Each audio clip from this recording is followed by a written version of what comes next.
My name is Richard Gunn, and I am with Mind Academy Sports. We help athletes learn the connection between their mind and performance. Listen, if you are a sports parent and you know that your son or daughter has any level of mental interference, mental block, I want you to get a hold of me. All right, contact me below if you're an athlete and you feel the same way, athlete or coach, and you know a player has a mental block. I want you to get a hold of me below.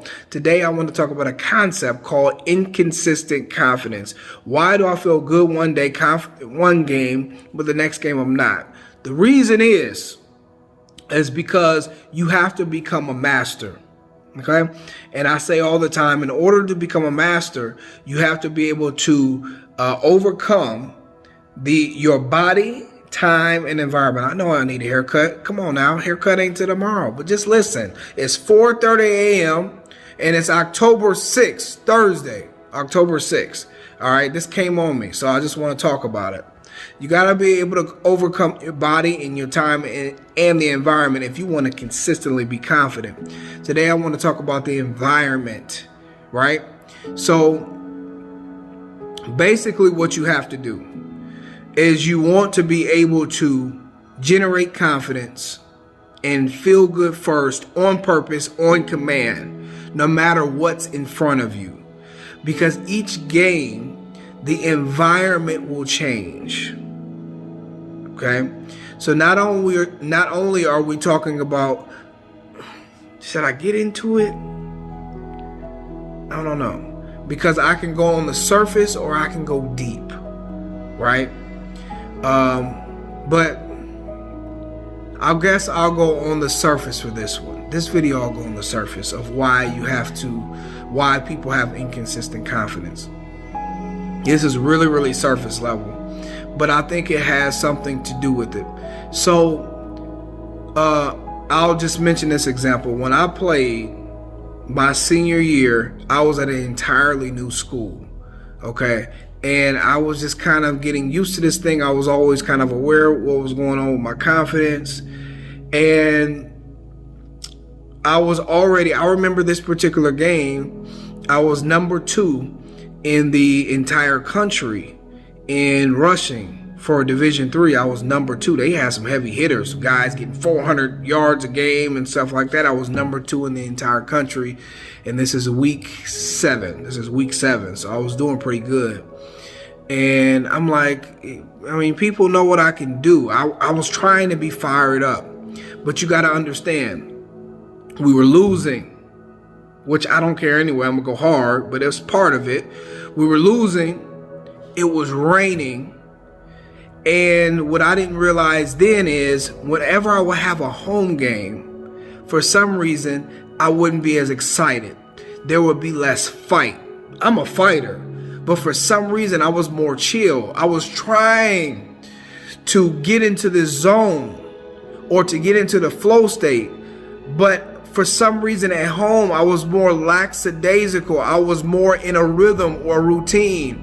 I would go get my tape. I would have my same whatever I would have to eat, but for some reason, I didn't have that level of edge, even though I would do well. 150, 165, 170 yards, on minimal carries. But I still didn't have that edge. Now, when we went on the road, and we was playing people who were better than us. We were playing Division II teams, and we were Division III teams. I had that edge. I had that fight. Y'all gonna get it today.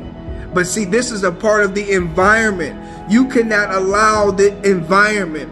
You cannot allow different factors to change how you feel. You've got to make everything neutralized.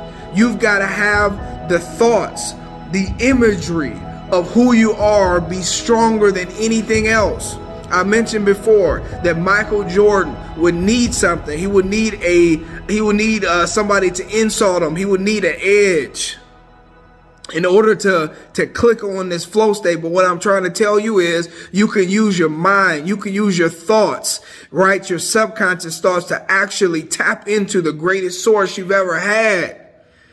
So there's a lot of people who are going to miss out on a lot of opportunities because they don't know how to turn this on. They don't know how to do it.